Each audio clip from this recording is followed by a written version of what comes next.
Ladies and gentlemen, please welcome Jason Dean of Washington Post Intelligence and Vivek Badrinath of GSMA.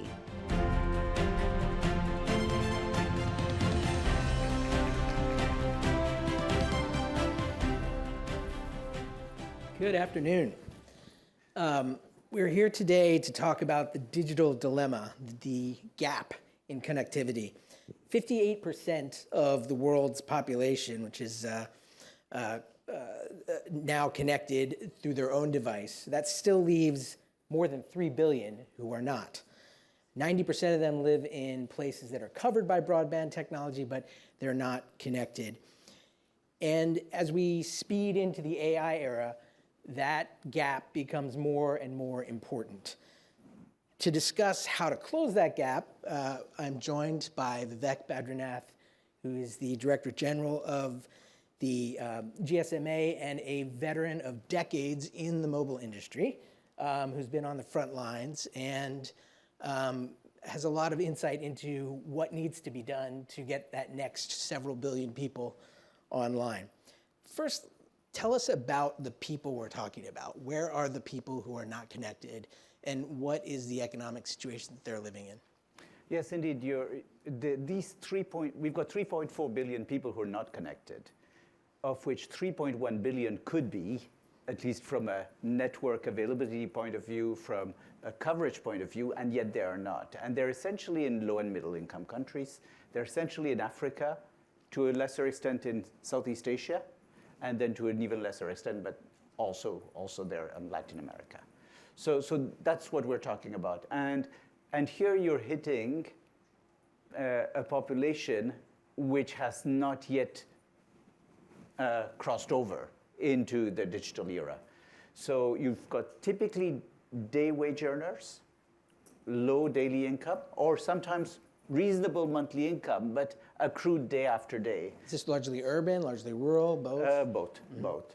And as far as the usage gap is concerned, it's both urban and rural. And it's about a Maslow pyramid trade-off. Right? They've got food.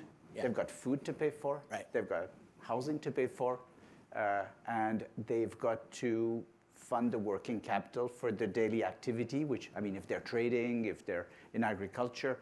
So every day is an economic decision. So that's where you're hitting this level of difficulty, which is a phone, however cheap, remains an investment for people who have a daily cycle.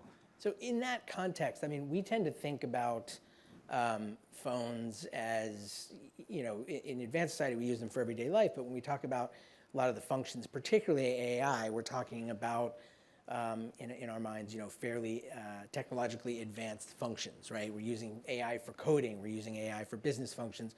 We're using AI to make videos. Why is it important to get this technology in the hands of people who can barely scrape together enough to get by? Well, I think AI brings you a whole different set of opportunities in low and medium income countries. Take education. If you don't have that many teachers in your rural area, if you want to reach a certain level of expertise in your learning, where do you go apart from the internet? And indeed, AI is a way to bring in a language which may not be English, Spanish, Chinese, French, or Portuguese, but indeed in a language understood in certain regions of Africa or Latin or Asia. AI brings you both the language skills and the education. Take the speeches and the roundtable, 2 roundtables ago on healthcare. When you don't have oncologists in the country, using AI to at least do a first level of image interpretation and then sending to experts is necessary. If you look at agriculture, we found a number of startups that have, thanks to our innovation program, looked into AI as a tool to help optimize crops. These are all areas where you see AI. You've seen this happen? It's not hypothetical. You've seen this happen. Can you give us an example? Yeah. You could take, for instance, in Zambia, a voice managed AI in local language, which is about ask me anything.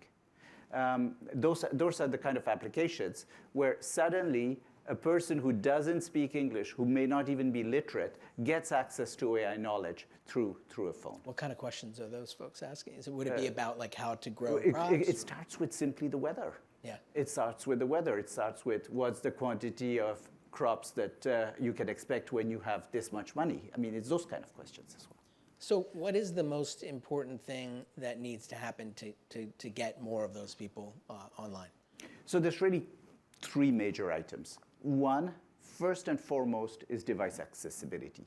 And so when you look at it as day wage earners, then that smartphone itself is an investment, is a step. We've been working in the Affordable Handset Alliance to try to bring that price down. So governments need to play their part. If they're going to tax these as if these are luxury items, it defeats the purpose. South Africa removed the luxury tax on smartphones less than $140, and that is beginning to have a real impact. That's enabling our members in those regions to bring out very affordable phones. And we're working with manufacturers to bring them to, I would say there's a magic price around $30 or $40. At 30, and so you're smiling. You're saying, I mean, what are you making? An iPhone is $1,000 plus now. Yeah, and I'm there making a big fuss about a $30 phone, right? And but that $30 phone, if you can get it into those 3.1 billion hands, that's 3 trillion to the economy, because those phones unlock digital inclusion, unlock access to mobile money, access to AI, access to smart agri, etc. So what's the issue with these $30 or $40? It is about, if we were, first, what's the scale of the elasticity? At $30, we estimate that 1.6 billion people could enter the internet age. Kind of worth it. And all the potentialities that it brings. And it's not a $30 potentiality for them. It's much, much more if they can cross that hump. And these are like fully functioning Their entry, they may not have the highest quality of camera. Yeah. They will have, but they're very functional entry-level smartphones that give you access to the internet, that give you access to the content, that allow you to download apps, that allow you to do mobile payments, that allow you to access content. Video and music as well. So it's not that they're, dumbed-down versions of phones. And that's the work we're doing with a number of vendors to try to bring it there. And the difficult part is financing for those $40 phones. Right. So who pays for that? I mean, it's only $30, but as you're saying, to these people, that's a lot of money. So we have a bit of work going on. The World Bank is part of our alliance to try to fund the gap. What is the gap? An operator can quite easily and be quite forthright about funding a phone as long as they can recover the cost of the phone through the services that they provide over time. The issue is the phones that get lost, that get stolen, or where a person decides after a few months, either because they can't or because circumstances have changed, that they can't keep paying that monthly or daily or weekly installment that allows them to keep the phone. So that's the risk that we're looking to fund. And that's the risk that we're trying to crack. By doing that, we would unlock 1.6 billion phones that could get people on the on-ramp for the internet. What's the role that the operators have to play in this? I mean, are they also offering, you're getting the phone price down to $30, or the plans that these people are on with their $30 phones also being lowered?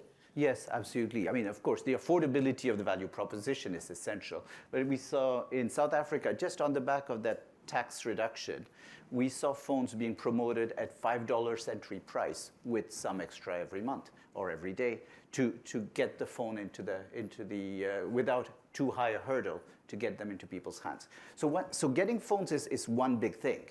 And then there are other factors. There's education. Right. And there's first of all content, relevant content. You're in a country, you don't speak, all content cannot be in English. So working on, thanks to AI models, through LLMs in different languages, like we've done in Kazakhstan with the University of Barcelona, with the supercomputer in Barcelona. There's a Kaz LLM in Kazakh language. That's now bringing a wealth of content with a relevant, good quality translation into that language. And a number of operators across Africa are now developing specific language-based AIs that make the phone relevant, because it might look like very little, $30 or $40, but that's a choice. It's still an investment. And so you make that investment if you think you can get a benefit out of the phone. And the other part is really working around the fears around the phones, being scammed, being hacked. And so we've worked with a number of our operator members and through them in market to bring an internet starter toolkit. It's reached 80 million people already, and it explains how to use the internet safely, what a phone can do for you, what are the settings that you need to make so that you don't get into issues, how to manage spam. Those questions are in short videos in multiple languages. Come on the phone? And they come, that's the best way to show it. Right. Yeah. Right. You touched on something that's interesting there. How do you, and this isn't necessarily the role of GSMA, but in general, how do we make sure that the content that is getting to these folks is safe? We have enough of a problem in very developed economies making sure that AI-generated content is accurate. The issues of scams and frauds that you talked about are a problem in places with very developed infrastructure. How can we make sure that that's not happening in places where there are fewer people watching? I think there's two parts to the answer. One of them is we are only a part of the chain. We provide connectivity, but if you have spurious content on certain media or platforms, that's something that needs to be addressed, and that's the point. On the other hand, we as an industry approach this very early with the ethical AI framework that we've brought out, and already 50 operators have embarked onto this. And these are simple principles around if you use AI, it should be you should be sure that it's demonstrable that it avoids bias, that the methods used are indeed properly tested, that you don't just throw an AI out there and hope it works, and that indeed you do diligence it. And so the operators that bring out AI-based services follow these processes. Fighting against scam and fraud is anyway an ecosystem battle. So we are happy to play our part. We feel that trust in digital economy, trust in the mobile phone services is essential for us to be credible. So we are ready to play our part, but we've got to recognize that we only hold a part of the chain. The banks also need to play safe and be careful that when they detect a risk, they should be able to protect the consumers or the banked population. And media companies, social networks also need to ensure that they put in place those tools, and we are ready and open to cooperate with them to make sure we keep the place safe. You're talking about a lot of areas that require a lot of cooperation among a bunch of different entities. You, in your industry, in your association, is at the nexus of an industry that is in some ways fragmenting because of geopolitics, in particular the U.S.-China widening tech divide. Does that have an impact on the ability to that fragmentation? Does that have an impact on the ability to roll out connectivity to more people in the world? Look, we recognize that governments have the full and total legitimate right to fix the rules that they feel are right for their safety in their international relations, and that's all fine. But we're an industry that has been built on being global. Mobile would not have reached these 5.8 billion users on the planet if it hadn't been able to achieve this scale through the fact that there's 1 billion Chinese people and 1 billion Indian people who hold smartphones, and that allowed the cost to decrease. You will recall that 40 years ago, there were several standards on the planet, and so which meant that when you traveled, it didn't work, or you had to go and rent a phone at the airport looking for the proper standard. All those things are behind us. We've achieved since 2010 the unicity of the global 4G standard, and everyone can benefit from it. So it's good for the roamers and the travelers, but more importantly, that's what's allowed the industry, the equipment vendors, the phone manufacturers, to actually bring the cost down at a speed and at a scale that is unprecedented. We don't want to lose that. That is, I think, one core asset for our industry. We can play safe with certain equipments. Countries can decide on their policies on what to use and where to use it, but not benefiting from both the scale and the innovation that comes from all over the world would, I think, be a loss for the world. With that call to action, we'll leave it there. Thank you very much, Vivek, and thanks to everybody in the audience. Thanks, Jason.